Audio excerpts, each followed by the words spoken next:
یہ مشقت ہر انسان کا مقدر ہے. لوگ گھروں کو چھوڑ کر آئے ہوئے ہیں، کہاں کہاں انسان جاتا ہے.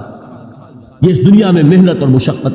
ہاں ایک مغالطہ ہو جاتا ہے کہ شاید یہ محلوں میں رہنے والے جو ہیں انہیں کوئی مشقت نہیں، انہیں کوئی دکھ نہیں. حالانکہ حقیقت یہ نہیں ہے. جو جتنا امیر ہے آپ دیکھیں گے اس کی جسمانی مشقت کم ہے، ذہنی کوفت زیادہ ہے. ٹرینکولائزرز کی انہیں ضرورت پڑتی ہے، انہیں سیڈیٹیوز چاہیے. خواب آور دوائیں مزدور کو نہیں کبھی ضرورت پڑے گی. وہ 8 گھنٹے کی محنت کرنے کے بعد احساس ہوتا ہے کہ وہ صبح ہی کی خبر لے گا.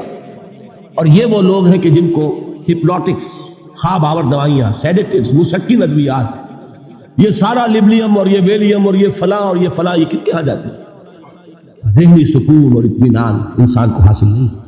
کسی کی جسمانی مشقت ہے، کسی کی ذہنی مشقت. میں آپ کو یاد دلانا چاہتا ہوں مہاتما گوتم بدھ کا معاملہ.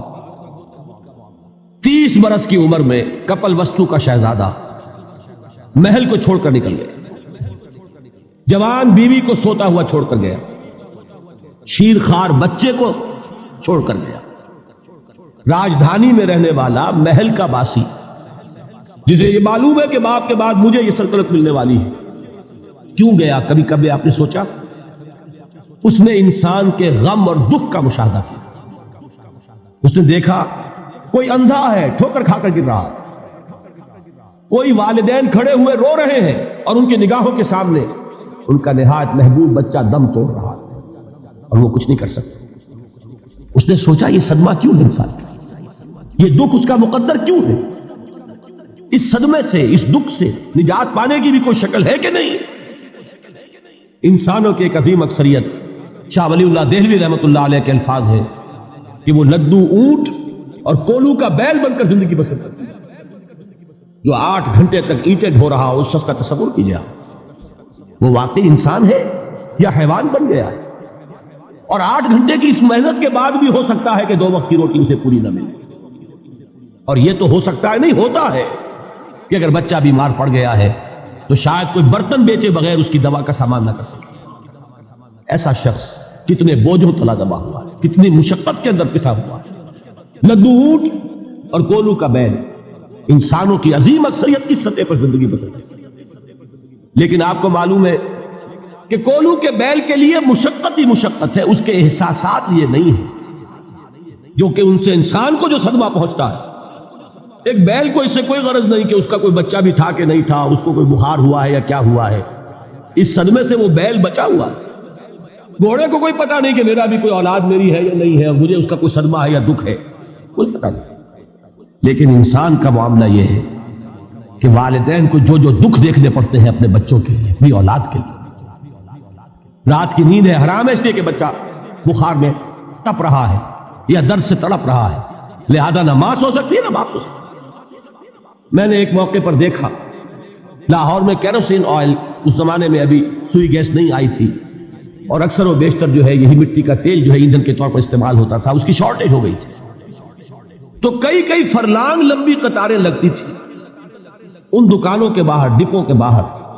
اور ایسے منظر بھی کہ ایک خاتون برقع پوش، ایک گود میں بچے کو لیے ہوئے، ایک کی انگلی پکڑے ہوئے، بوتل ہاتھ میں لیے ہوئے تیل کے لیے، اور کئی گھنٹے کھڑی ہے دکان. یہ مشقت انسان جھیلتا ہے. غالب نے اس کا نقشہ کھینچا ہے کہ رنج سے خوگر ہوا انسان تو مٹ جاتا ہے رنج. مشکلیں اتنی بڑی مجھ پر کہ آسا ہو، ہم بھول جاتے ہیں. ورنہ واقعہ یہ کہ قلب حساس ہو اگر، اور قید حیات و بند غم اصل میں دونوں ایک ہیں. موت سے پہلے آدمی غم سے نجات پائے کیوں. اچھا یہ تو ہوا لقد خلقنا الانسان فی کبد. حیوانات کا معاملہ ایک اور اعتبار سے آسان ہے. ان سے کوئی محاسبہ بھی ہے کیا؟ کوئی جواب دہی بھی ہے؟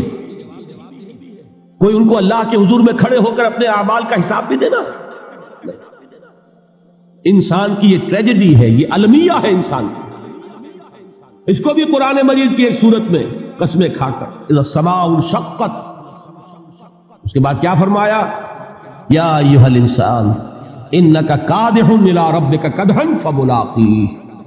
اے انسان، تیرا المیہ، تیری ٹریجڈی اس سے کہیں بڑھ کر ہے تجھے صدمے پر صدمے جھیلتے ہوئے، مشقت پر مشقت برداشت کرتے ہوئے ایک روز اپنے رب کے حضور میں بھی کھڑا ہونا، جواب دہی بھی کرنا۔ اس دن کے حساب سے، اس دن کے احساس سے جو بڑے بڑے ہماری امت کے عظیم جو گلے سرسبد ہیں، ان کا یہ حال آپ نے پڑھا ہوگا۔ حضرت ابوبکر صدیق رضی اللہ تعالیٰ عنہ وہ ایک عجیب کیف کے عالم میں فرمایا کرتے تھے، کاش میں درختوں پر چہچہاتی ہوئی چڑیا ہوتا جس سے حساب کتاب نہیں ہو، کاش کہ میں گھاس کا تنکا ہوتا جو آج ہے اور کل آگ میں جلا دیا جاتا، ختم ہو جاتا، اس سے محاسبہ کوئی نہیں۔ وہ جس کے احساس سے کہ حضرت عمر جو ہے اپنے انتقال کے وقت سخت بے چین، ان کے بیٹے حضرت عبداللہ ابن عمر رضی اللہ تعالیٰ عنہما نے ان کا سر جو ہے وہ اپنے زانوں پر رکھ لیا تو کہا نیچے ڈال دو، ایک عجیب بے کلی اور بے چینی۔ انہوں نے کہا ابا جان آپ کیوں پریشان ہیں، آپ تو عشرہ مبشرہ میں سے، آپ کو تو اللہ تعالیٰ نے جنت کی بشارت حضور کے ذریعے سے اس دنیا میں دی۔ حضرت عمر فرماتے ہیں کہ خدا کی قسم اگر قیامت کے دن عمر برابر سرابر پر چھوٹ گیا تو بہت بڑی کامیابی تصور۔ یہ احساس جن کو ہوتا ہے، حضرت علی کا حال کیا ہوتا ہے؟ ابھی جو آپ نے حافظ صاحب سے سنا، یہ حضرت علی کا معاملہ ہے کہ ایک تیر پیوست ہو گیا تھا، کسی طرح نکل نہیں رہا۔ حضرت علی نے فرمایا کہ اچھا چھوڑو مجھے، میں نماز کی نیت باندھتا ہوں۔ نماز کی نیت پڑھتے تھے تو لرزتے تھے، کانپتے تھے، کس کے سامنے کھڑا ہوں اور کس کے سامنے مجھے ایک دن جواب دہی کے لیے کھڑا ہونا ہوگا۔ لن تزولا قدم ابن آدم، حضور نے خبر دی ہے ابن آدم کے قدم ہل نہیں سکیں گے۔ جیسے مجرم کھڑا ہوتا ہے کٹہرے کے اندر، اس کٹہرے میں سے ہل نہیں سکو گے حتی یسأل عن خمس، جب تک کہ 5 چیزوں کا حساب نہ لے لیا جائے۔ وہ 5 چیزیں کیا ہے؟ کان کھول کر سنیے۔ عن عمرہ فیما افناہ، عمر کا حساب دو، یہ 80 برس اور 70 برس ہم نے تمہیں دنیا میں دیے، کہاں ضائع کیے؟ وعن شبابہ فیما ابلاہ، اور خاص طور پر جوانی کا دور، امنگوں کے دن، ولولے ہوتے ہیں، قوت ہوتی ہے، توانائی ہوتی ہے، آدمی چلتے ہوئے زمین پر پاؤں مارتا ہے، قوت جو ہے وہ اپنا اظہار چاہتی ہے، یہ جوانی کہاں گلائی؟ حساب دو، ایک ایک لمحے کا حساب دو۔ وہاں مال ہی من این اکتسبہ وفیما انفقہ، ایک ایک پائی کا حساب دو، مال کا کہاں سے کمایا تھا، حلال سے کہ حرام سے، اور کہاں خرچ کیا تھا، گل چھروں میں، عیاشیوں میں، یا نیکی کے کاموں میں، ادائے حقوق اللہ کے دین کے لیے۔ 4 سوال ہو گئے، 2 زندگی کے بارے میں، ایک زندگی پوری بحیثیت مجموعی کہاں کس کام میں لگائی، اور خاص طور پر شباب کا دور کہاں لگایا۔ 2 سوال مال کے بارے میں، کمایا کہاں سے، حلال سے کہ حرام سے، جائز سے کہ ناجائز سے، خرچ کہاں کیا، اور آخری سوال وعما عمل فیما علم، جو علم حاصل کیا تھا اس میں عمل کتنا کیا۔ علم کے انبار لگاتے چلے گئے اور عمل کے آغاز کی بھی نوبت نہ آئی۔ یہ علم جو ہے یہ اس روز سب سے بڑا وبال بن جائے گا، اتنا علم اور عمل کچھ نہیں، بجائے کہ کریڈٹ کا ذریعہ بنے یہ الٹا ڈیبٹ کا کھاتا بن جائے۔ یہ جواب دہی کا احساس ہے کہ جس کی وجہ سے انسان کی ٹریجڈی جو ہے وہ دوہری ہے۔ کوئی حیوان اتنے بوجھ تلے نہیں، مشقت کی، محنت کی، اس زندگی میں ختم ہوئے، اس کے بعد کوئی محاسبہ نہیں۔ اس کو بھی غالب نے خوب کہا ہے کہ اب تو گھبرا کے یہ کہتے ہیں کہ مر جائیں گے، اور مر کے بھی چین نہ پایا تو کدھر جائے۔ یہ ہے وہ ہیومن ٹریجڈی